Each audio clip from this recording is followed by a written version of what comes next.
Pemkot itu programnya satu, bisa menjadi tuan rumah di Malang, nasional maupun go internasional. Itu lah. Tapi kalau produknya,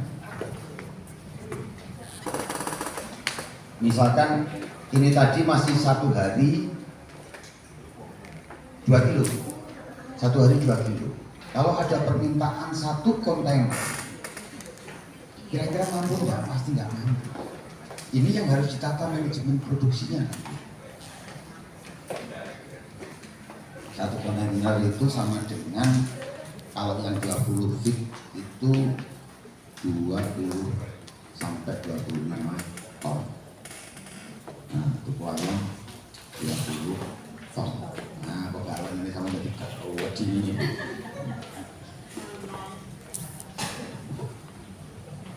Jadi perkembangan transformasi digital mengubah kebiasaan masyarakat industri. Jadi karena ada perubahan, jadi ibu itu teknologi itu memaksa.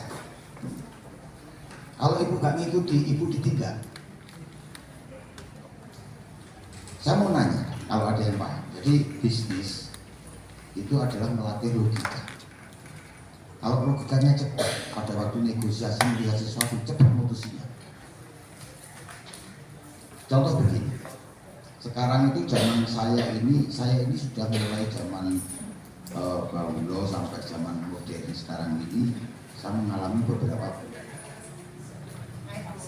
bukan naik turun, jadi beberapa zaman. Jadi pada waktu tahun 96-97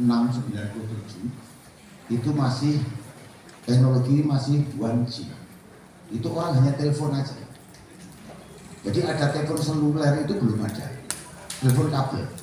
Dulu ada film namanya James Bond 007, itu pakai telepon tidak ada kabel, kita itu sudah ngumur.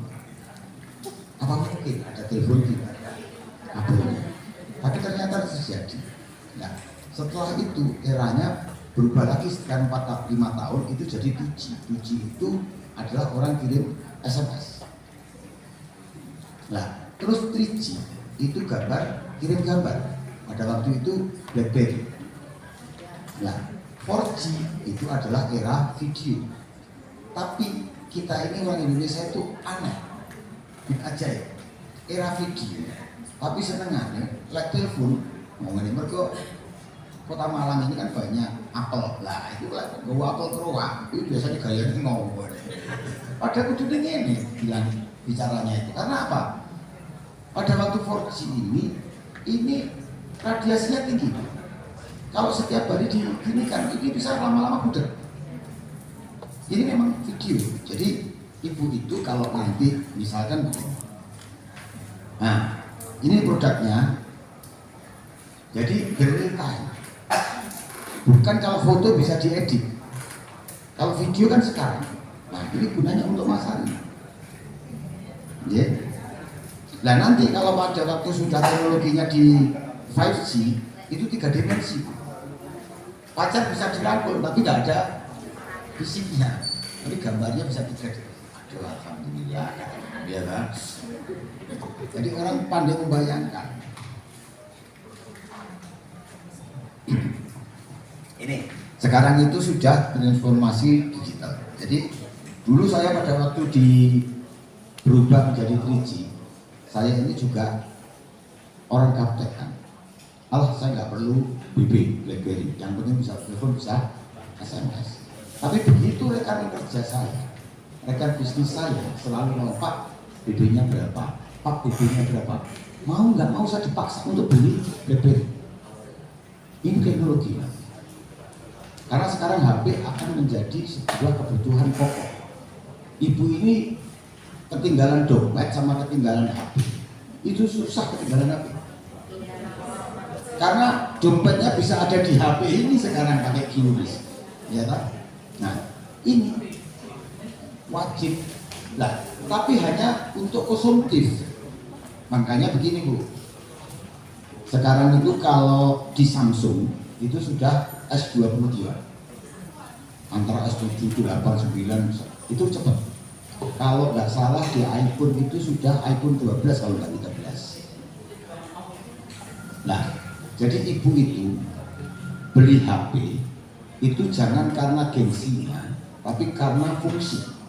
Kalau memang fungsinya dan harus mahal, tidak ada masalah, itu berarti murah. Saya dulu pada waktu 5 tahun yang lalu, cara berpikirnya begini. Kalau saya beli S7 harganya 10 juta, tapi beli Samsung Core itu cuma 2 juta. Orang lain mengatakan mahal yang S7, tapi kalau saya mengatakan mahal yang Core, yang harga 2 juta. Karena teknologinya ini nggak bisa untuk jualan. Tapi dengan HP ini saya 1 bulan bisa menghasilkan 10 juta. Berarti BEP ini 10 bulan. Enak banget. Berarti murah. Tapi kita modal di depan cara berpikirnya. Bukan karena gaya. Karena gambarnya jelas, ininya jelas. Jadi kalau untuk jualan lebih enak. Nah, terus pertumbuhan ekonomi dan perkembangan teknologi. Ini Ibu juga harus mengikuti. Teknologi akan mempercepat pertumbuhan ekonomi. Ini cepat. Ya. Ibu kalau jual di online, ini kira-kira bisa diicipi apa enggak? Yang dilihat apanya? Yang dilihat kemasannya, terus legalitasnya.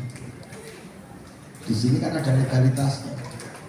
Kalau orang nggak ada legalitasnya cenderung, karena orang ini sekarang ke depan itu sudah mulai berpikir tentang kesehatan. Ya, jadi BPOM-nya ada apa enggak? Halalnya apa enggak? Kalau ibu-ibu ini nggak ada halalnya, nanti dihalalkan, udah nggak apa-apa.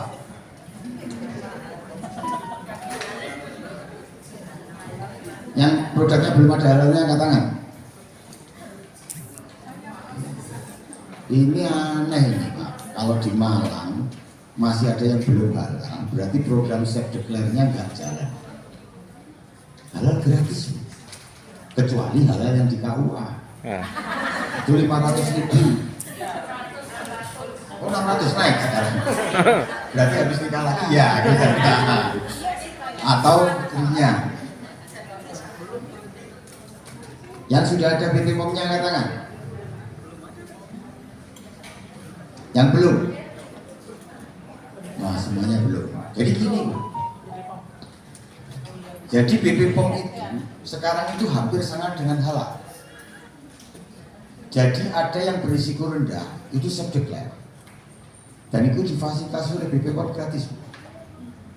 Lewat rumah kurasi juga gratis. SNI juga begitu. Nah, ini yang kadang-kadang informasi ini tidak dari BPOM tidak turun, sehingga nggak ngerti. Ini kalau persyaratannya komplit, saya ngintipnya itu 2 hari saya bisa halal itu 80 per hari tim saya itu orang Pak. Karena yang ribet itu kadang-kadang pendamping halal dia tidak menguasai teknologi, sehingga pada waktu NIB-nya masih NIB lama, dia nggak bisa untuk merubah ke NIB RBA. Jadi akhirnya macet. Karena kuncinya di NIB.